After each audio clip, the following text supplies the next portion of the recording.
Hello everyone, welcome to our Kutti vlog. കുറേ നാളായിട്ടുള്ളൊരാഗ്രഹമാണ് നമ്മുടെ ലൈഫിൽ നടക്കുന്ന മൊമെൻറ്റ്സൊക്കെ നമ്മുടെ ആ ഒരു പ്രഷ്യസ് മൊമെൻറ്റ്സൊക്കെ ഒരു വീഡിയോ ആയിട്ട് ഡോക്യുമെൻ്റ് ചെയ്തൊക്കെ നമ്മുടെ യൂട്യൂബ് ചാനലിലൊക്കെ ക്രിയേറ്റ് ചെയ്യണം എന്നുള്ളത്. പക്ഷെ ചമ്മലും മടിയൊക്കെ കാരണം ഒന്നും നടക്കാറില്ല. പക്ഷെ ഇന്ന് ഓഫീസിൽ നിന്ന് വരുന്ന വഴിക്ക് ഞാൻ രണ്ടും കൽപ്പിച്ച് തീരുമാനിച്ചു ഒരു വീഡിയോ എടുക്കാമെന്ന്. പിന്നെ വന്ന് നോക്കിയപ്പോൾ ഇവിടുത്തെ വില്ലാളി വീരനെ കാണാനുമില്ല. ദേ വരുന്നു. ഇതാണ് ഞങ്ങളുടെ മെയിൻ ക്യാരക്ടർ ആദിക്കുട്ടൻ. ഞങ്ങളുടെ ലൈഫിൻ്റെ സെൻട്രിക് പോയിൻ്റ് തന്നെ ഇവനാട്ടോ. ഞങ്ങളുടെ ഹാപ്പിനെസ് എല്ലാം ചുറ്റിത്തിരിഞ്ഞ് നിൽക്കുന്ന ഞങ്ങളുടെ മെയിൻ പോയിൻ്റ് എന്ന് പറയുന്നത് ഞങ്ങളുടെ ആദിക്കുട്ടനാണ്.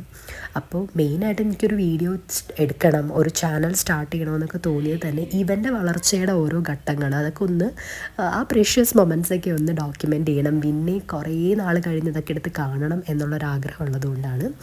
ആദിക്കുട്ടൻ അവൻ്റെ ചേച്ചിയുടെ കൂടെ ഭയങ്കര ഹാപ്പിയാണ്. ഇതാണ് ആദിക്കുട്ടനെ നോക്കാൻ വന്ന ചേച്ചി. ഞങ്ങളുടെ തൊട്ടടുത്ത സ്ട്രീറ്റിൽ തന്നെയാണ് ചേച്ചി താമസിക്കുന്നത്. ചേച്ചി ഉള്ളത് ഭയങ്കര ഹെൽപ്ഫുള്ളാണ് കേട്ടോ, ഭയങ്കര ഹെൽപ്പാണ്. ഇനി എന്താ, ഇനി കിച്ചൺ വർക്ക് ഉണ്ട്. കിച്ചൺ വർക്ക് കഴിഞ്ഞിട്ട് വേണം ഓഫീസ് വർക്ക് തുടങ്ങാനായിട്ട്. അപ്പോൾ ഒരു ലോഡ് വർക്ക് അവിടെ കിടപ്പുണ്ട്. ഇതെല്ലാം കഴിഞ്ഞിട്ട് എന്താ പറയുക, കുറച്ച് മീ ടൈം എന്ന് പറയുന്നത് എല്ലാ അമ്മമാരും ആഗ്രഹിക്കുന്ന ഒരു കാര്യമാണല്ലേ. പക്ഷേ ഈ ചേച്ചി ഉള്ളത് കാരണം എനിക്ക് കുറച്ച് മീ ടൈമൊക്കെ കിട്ടാറുണ്ട്. അപ്പോൾ ഇവിടെ രാവിലെ ഞാൻ ഓഫീസിൽ റിപ്പോർട്ട് ചെയ്യാൻ പോയത് കാരണം കുറച്ച് പണി മാത്രമേ തീർത്തിട്ടുള്ളൂ. ബാക്കി ഉച്ചക്കത്തേക്കും ഡിന്നറിലേക്കുള്ളതെല്ലാം ഉണ്ടാക്കണം. പിന്നെ പുറത്തുനിന്ന് വന്നത് കാരണം ഞാൻ വിചാരിച്ചു ഒരു സംഭാരമൊക്കെ കുടിച്ച് അങ്ങ് സ്റ്റാർട്ട് ചെയ്യാമെന്ന്. ഇത് ഞാൻ ഇവിടെ തന്നെ ഉണ്ടാക്കുന്ന കേടാട്ടോ. ഒരമ്മയായതിനു ശേഷം എനിക്ക് വന്നൊരു മാറ്റം എന്ന് പറയുന്നത് ഞാൻ എല്ലാം ഹോംലി പ്രിപ്പയർ ചെയ്യാൻ തുടങ്ങി. മറ്റേ കേടാണെങ്കിലും പനീർ, നെയ്യ്, അതുപോലെ തന്നെ ഉണക്കമുന്തിരി, പിന്നെ എന്താ പറയുക, നമ്മുടെ മല്ലി മുളക് സാധനങ്ങൾ എല്ലാം നമുക്ക് എന്തൊക്കെ ഹോംലി പ്രിപ്പയർ ചെയ്യാൻ പറ്റുമോ അതൊക്കെ മാക്സിമം ഞാൻ വീട്ടിൽ തന്നെ ചെയ്യാൻ തുടങ്ങി. അത് വന്നൊരു വലിയ മാറ്റം കേട്ടോ. എൻ്റെ അമ്മയൊക്കെ എപ്പോഴും പറയാറുണ്ട് എനിക്ക് അങ്ങനെ ഒരു മാറ്റം വരുമെന്ന് അവരാരും വിചാരിച്ചില്ല എന്ന്. മനുഷ്യന്മാരല്ലേ, നമുക്ക് മാറ്റങ്ങൾ വരുമല്ലോ, മാറ്റങ്ങൾ വരണമല്ലോ.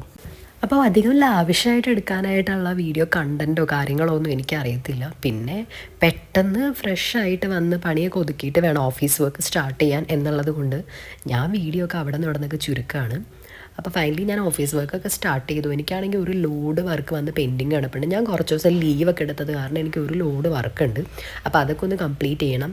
പിന്നെ ഞാൻ വിചാരിച്ചു നമ്മുടെ ആദിക്കുട്ടനാണെങ്കിൽ ഇപ്പം നല്ല ഉറക്കമാണ്. അപ്പോൾ ആ സമയത്താണ് എനിക്ക് കോൾസും കാര്യങ്ങളൊക്കെ അറ്റൻഡ് ചെയ്യാനായിട്ട് കുറച്ചും കൂടി എളുപ്പം. പിന്നെ ലഞ്ചൊക്കെ ഞാൻ നേരത്തെ പ്രിപ്പയർ ചെയ്തായിരുന്നു. പിന്നെ ലഞ്ച് കഴിക്കേണ്ട സമയമായി. ഏറ്റവും വലിയ കാര്യം എന്ന് പറയുന്നത് ഞാൻ ഫുഡെന്ന് പറയുന്ന സാധനം കൃത്യം സമയത്ത് കഴിക്കുന്ന ഒരാളാണ്. അതൊരിക്കലും ഞാൻ സ്കിപ്പ് ചെയ്യാറില്ല. അതും എല്ലാം കറക്റ്റ് ക്വാണ്ടിറ്റിയിലും കാര്യങ്ങളിലും ആവശ്യമുള്ളതൊക്കെയാണ്.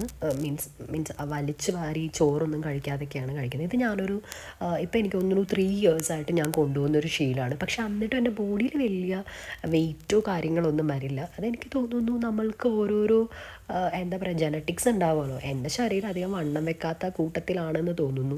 പിന്നെ അതിൻ്റെ കുറച്ച് പ്രഗ്നൻസി കഴിഞ്ഞപ്പോഴുള്ള കുറച്ച് ഫിസിക്കൽ ബുദ്ധിമുട്ടുകളൊക്കെ ഉള്ളത് കാരണം അങ്ങനെയും വരുന്നുണ്ട് കേട്ടോ. അപ്പം ഞാൻ അവന് സെപ്പറേറ്റ് വേറെ ഒന്നും ഉണ്ടാക്കാറില്ല കേട്ടോ. ഞാൻ എന്താണോ ഉണ്ടാക്കുന്നത്, ഇപ്പോൾ 2 വയസ്സാകാറായി. അപ്പം ഞാൻ എന്താണോ കഴിക്കുന്നത് അത് തന്നെയാണ് ആദ്യം കഴിക്കാറ്.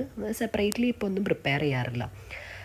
ഫൈനലി എൻ്റെ കിച്ചൺ ഭയങ്കര ക്ലീൻ ആയിട്ടോ. ഇങ്ങനെ കാണുമ്പോൾ എനിക്ക് ഭയങ്കര സന്തോഷമാണ്.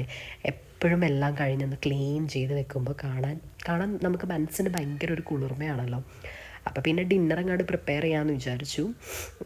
ഞാൻ മെയിൻലി ആഴ്ചയിൽ 2 അവിയൽ, 2 സാമ്പാർ, ഇതൊക്കെ എനിക്ക് നിർബന്ധം കേട്ടോ പച്ചക്കറികളിലെല്ലാം. പിന്നെ തോരൻ, മെഴുക്കുവരട്ടി, ഇതൊക്കെ എനിക്കൊരു മെനു കാർഡ് ഉണ്ട്. ആ മെനു കാർഡാണ് ഞാൻ ഫോളോ ചെയ്യുന്നത്. നമ്മളിപ്പോൾ സോഷ്യൽ മീഡിയ തുറന്നാൽ നമ്മൾ കാണുന്നത് കൂടുതലും അങ്ങനെ ഒരു മെനു കാർഡും ഫോളോ ചെയ്യുന്ന രീതികളും കുറേ കാണാറുണ്ട്. പക്ഷെ അതൊരു കൺസിസ്റ്റൻസി ആയിട്ട് ഫോളോ ചെയ്യാൻ പറ്റാത്തതാണ് എല്ലാവർക്കും ഉള്ളൊരു പ്രശ്നം. എനിക്കുണ്ട് കേട്ടോ. എനിക്കെപ്പോഴും കൺസിസ്റ്റൻസി ആയിട്ട് ഫോളോ ചെയ്യാനൊന്നും പറ്റാറില്ല. ഞാൻ ആകെ ഈ 3 വർഷമായിട്ട് ഫോളോ ചെയ്യുന്ന ഒരു കാര്യം എന്ന് പറയുന്നത് ഞാൻ പുറത്തുനിന്ന് ഫുഡ് കഴിക്കാറില്ല എന്നുള്ളതാണ്. എനിക്ക് എന്നോട് തന്നെ ഭയങ്കരമായിട്ടൊരു പ്രൗഡ് മൊമെൻ്റ് വരുന്നൊരു കാര്യം എന്ന് പറയുന്നതാണ്.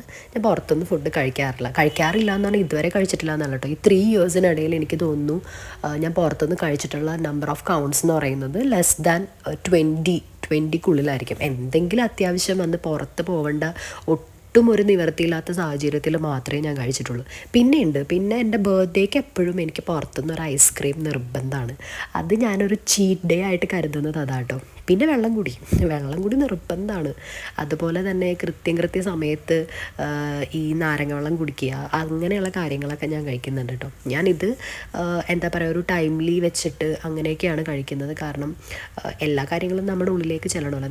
നമ്മളുടെ ആ ഒരു സെൽഫ് കെയർ നമ്മൾ തന്നെ നോക്കണം. കാരണം എന്നാലേ നമുക്ക് ആ ഒരു ആരോഗ്യം നിലനിർത്താൻ പറ്റുള്ളൂ. ഇപ്പം ലേറ്റ് 20s ആവുന്നവരാണ് കൂടുതൽ ഇതിനെക്കുറിച്ചൊക്കെ ശ്രദ്ധിക്കുന്നത്.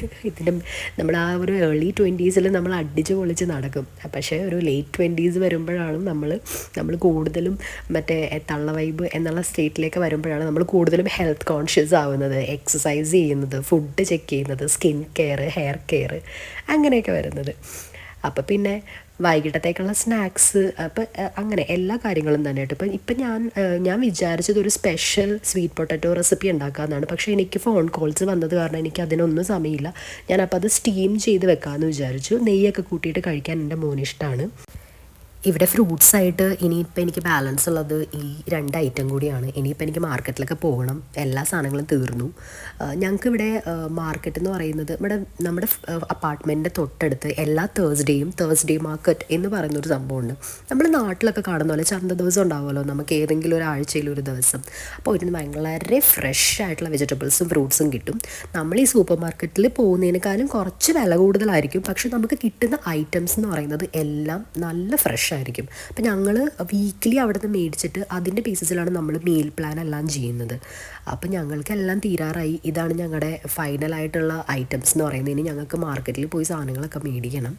അപ്പോൾ ഇത് ആദ്യം ഞാൻ പ്രിപ്പയർ ചെയ്ത് വെക്കുന്നതാണ്. അവൻ വന്ന് കളിയൊക്കെ കഴിഞ്ഞ് കഴിയുമ്പോൾ അവനും കഴിക്കാൻ, പിന്നെ എനിക്ക് വർക്കിനിടയിൽ കഴിക്കാനായിട്ട്. സ്നാക്സിന് മുന്നേ, അതായത് ഈവനിങ് സ്നാക്സിന് മുന്നേ ഉള്ള ഒരു മിഡ് ഫ്രൂട്ടാട്ടോ ഇത്. ഒരു 3:30 മുന്നേ ആയിട്ട് ഞാൻ അങ്ങനെ ഒരു 3നും 3:30 ഇടയിൽ എന്തെങ്കിലും ഒരു ചെറിയൊരു ഫ്രൂട്ട് ഞാൻ കഴിക്കാറുണ്ട്. അതുപോലെ തന്നെ ഒരു 11 to 11:30 ഇടയിലും എന്തെങ്കിലും ഒരു ഫ്രൂട്ടൊക്കെ കഴിക്കാറുണ്ട്. അപ്പോൾ അടുത്ത എൻ്റെ മീറ്റിംഗ് സ്റ്റാർട്ട് ചെയ്യുന്നതിന് മുന്നേ എനിക്ക് പെട്ടെന്ന് ഈ വീടൊന്ന് അടുക്കി പെറുക്കണം. അതാണ് ഏറ്റവും വലിയ ടാസ്ക് എന്ന് പറയുന്നത്. ഇതൊക്കെ അടുക്കി പെറുക്കി വെച്ച് കൊടുത്തിട്ടുണ്ടെങ്കിൽ എന്നെ ഈ ജോലി ഹെൽപ്പ് ചെയ്യാനായിട്ട് എനിക്കവിടെ ഒരു കൂട്ടാളിയും കൂടിയുണ്ട്. അപ്പോൾ ഈ വരുന്നതാണ് എൻ്റെ കൂട്ടാളി, ഞങ്ങളുടെ ചിട്ടു ഉള്ളതുകൊണ്ട് എന്നെ പകുതി ജോലി കുറഞ്ഞ് എനിക്ക് കുറച്ച് ബുക്കൊക്കെ വായിക്കാൻ പറ്റാറുണ്ട്. അങ്ങനെ ബുക്ക് വായന ശീലമൊന്നുള്ള ഒരാളല്ല കേട്ടോ. പക്ഷേ ഞങ്ങളുടെ നെയ്ബറിലെ കുട്ടി വായിക്കുന്നത് കണ്ട് എനിക്ക് ഭയങ്കര ഇൻസ്പിറേഷനായി. അപ്പോൾ ആ കുട്ടീനെ പോലെ എൻ്റെ മോനും ബുക്ക് വായിക്കണം എന്ന് അതിയായ ആഗ്രഹം എനിക്ക് തോന്നി. അപ്പോൾ ആ കുട്ടിയുടെ അമ്മയാണ് പറഞ്ഞത്, നമ്മൾ എന്താണോ ചെയ്യുന്നത് അതാണ് നമ്മുടെ മക്കൾ കോപ്പി ചെയ്യുന്നത്. അപ്പം നമ്മൾ ബുക്ക് വായിച്ചിട്ടുണ്ടെങ്കിൽ അവർക്കും ചിലപ്പോൾ അതിൽ ഇൻട്രസ്റ്റ് വരുമെന്ന്. അപ്പോൾ അതൊക്കെ കഴിഞ്ഞു. എൻ്റെ വർക്കൊക്കെ ഞാൻ ഒരുപാട് ഒതുക്കി. അതിനുശേഷം ആദിക്കുട്ടൻ്റെ ചേച്ചിയുടെ ഡ്യൂട്ടി കഴിഞ്ഞ് ചേച്ചി പോയി. ഹസ്ബൻഡ് വന്നു, അവൻ്റെ കൂടെ ആദിക്കുട്ടനും പാല് വാങ്ങിക്കാൻ പോയി. നമുക്കിവിടെ തൊട്ടടുത്ത് പാൽ സൊസൈറ്റി ഉണ്ട്. അവിടെ നിന്നാണ് എല്ലാം വാങ്ങിച്ച് ഞാൻ നമ്മുടെ ഡെയറി പ്രോഡക്റ്റ്സ് എല്ലാം ഞാൻ ഉണ്ടാക്കുന്നത്.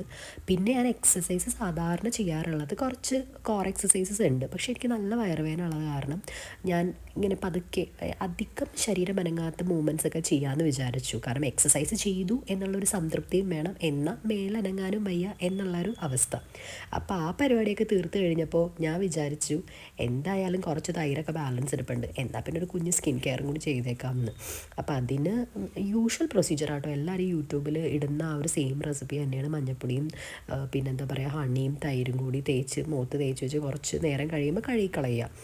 അപ്പോൾ ഇതൊക്കെ ചെയ്യിച്ച് കഴിഞ്ഞപ്പോൾ തന്നെ ആദ്യകൂട്ടം വന്നു. പിന്നെ വൈകുന്നേരം ആയി കഴിഞ്ഞിട്ടുണ്ടെങ്കിൽ എൻ്റെ മോൻ ക്ലിങ്ങിയാണ്, എൻ്റെ മേത്തുനിന്ന് മാറാറില്ല.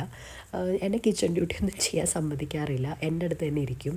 പിന്നെ പണിയൊക്കെ ഒതുക്കി കഴിഞ്ഞിട്ട് ഞങ്ങളുടെ മെയിൻ പരിപാടി എന്ന് പറയുന്നത് വിളക്ക് വെക്കുക എന്നുള്ളതാണ്. അതിന് ഞാൻ ആദീനെ പിടിച്ചെടുത്താറുണ്ട്. ആദിക്ക് ചില സമയത്ത് നല്ല മൂഡായിരിക്കും, ചില സമയത്ത് മൂഡുണ്ടാവില്ല. ചില സമയത്ത് പ്രാർത്ഥനയൊക്കെ എൻ്റെ കൂടെ ഇരുന്ന് ചൊല്ലാറുണ്ട്, ചില സമയത്ത് ഒന്നും ചെയ്യാറില്ല. അങ്ങനത്തെ മൂഡനുസരിച്ചാണ് അവൻ ബിഹേവ് ചെയ്യുന്നത്. വിളക്ക് വെച്ച് കഴിഞ്ഞിട്ടുണ്ടെങ്കിൽ പിന്നെ മെയിൻ പരിപാടി എന്ന് പറയുന്നത് വീഡിയോ കോളാണ്. വീട്ടിൽ അച്ഛനെ അമ്മേനെയൊക്കെ വീഡിയോ കോൾ ചെയ്യുക, പിന്നെ അവരോട് കുറേ നേരം സംസാരിച്ചിരിക്കുക. അത് കഴിഞ്ഞിട്ടുണ്ടെങ്കിൽ പിന്നെ നമ്മുടെ മെയിൻ പരിപാടി എന്ന് പറയുന്നത് ആദിക്ക് കളിക്കാനായിട്ട് നമ്മുടെ കിച്ചണിലെ എല്ലാ ഐറ്റംസും എടുത്ത് കൈ കൊടുക്കും. എന്നാലേ എനിക്ക് കിച്ചണിൽ എന്തെങ്കിലും ചെയ്യാൻ പറ്റുള്ളൂ. സ്പൂണ്, കൈ കിട്ടുന്ന എല്ലാ പാത്രം എടുത്ത് ഞാൻ അവന് കളിക്കാൻ കൊടുക്കും. അത് എല്ലാം വെച്ച് കുറച്ച് നേരമൊക്കെ അവൻ അഡ്ജസ്റ്റ് ചെയ്തിരിക്കും. ആ ടൈമിൽ എനിക്ക് ബാലൻസ് എന്തെങ്കിലും പണികൾ, പാത്രം കഴുകാനോ അല്ലെങ്കിൽ നാളത്തേക്ക് വെജിറ്റബിൾസ് കട്ട് ചെയ്യാനോ അങ്ങനെ മീൽസ് അനുസരിച്ച് ഞാൻ എല്ലാം സോർട്ട് ചെയ്യുന്ന ടൈമിൽ അവൻ ചിലപ്പോൾ എനിക്ക് എന്താ പറയുക ടൈം തരും. ചില സമയത്ത് അവൻ നല്ലോണം വാശി പിടിച്ച് കരയും. അപ്പം ഞാൻ അവൻ്റെ കൂടെ ഇരുന്ന് കുറേ നേരം കളിക്കും, അല്ലെങ്കിൽ അവൻ സ്വന്തമായിട്ടിരുന്ന് കളിക്കും കേട്ടോ. പിന്നെ എല്ലാ പണികളും തീർന്നിരിക്കുന്ന സമയമാണെങ്കിൽ ഞാനും ആദ്യം കൂടി ചിലപ്പോൾ ഞങ്ങൾ പാട്ട് വെച്ച് ഡാൻസ് കളിക്കും, ചിലപ്പോൾ ഞങ്ങൾ ഒളിച്ചു പാത്തും കളിക്കാം. അതാട്ടോ അവന് ഏറ്റവും ഇഷ്ടമുള്ള കളി. ഒളിച്ചു പാത്തും കളിക്കാൻ ഭയങ്കര ഇഷ്ടമാണ്. പിന്നെന്താ ബാറ്റും ബോളും കളിക്കാൻ ഇഷ്ടമാണ്. പിന്നെ ഞങ്ങൾ ഈ വാം ലൈറ്റ്സ് ഒക്കെ ഓൺ ചെയ്തിട്ട് ഞങ്ങൾ അതൊക്കെ എൻജോയ് ചെയ്ത് കുറച്ച് പേരിരിക്കും. ഞങ്ങൾ ഡാഡയ്ക്ക് വേണ്ടിയിട്ട് വെയിറ്റ് ചെയ്തിരിക്കുക കേട്ടോ. കാരണം ഡാഡ കളിക്കാൻ പോയേക്കാണ്, 1 അവറിലേക്കുള്ള ഷട്ടിൽ ബാറ്റ് കളിക്കാൻ പോയേക്കാണ്. അപ്പോൾ പുള്ളി വന്ന വരെ പിന്നെ ഞങ്ങൾ വെയിറ്റ് ചെയ്ത് കുത്തിയിരിപ്പാണ് ഞങ്ങളുടെ മെയിൻ പരിപാടി. അത്രയേ ഉള്ളൂ.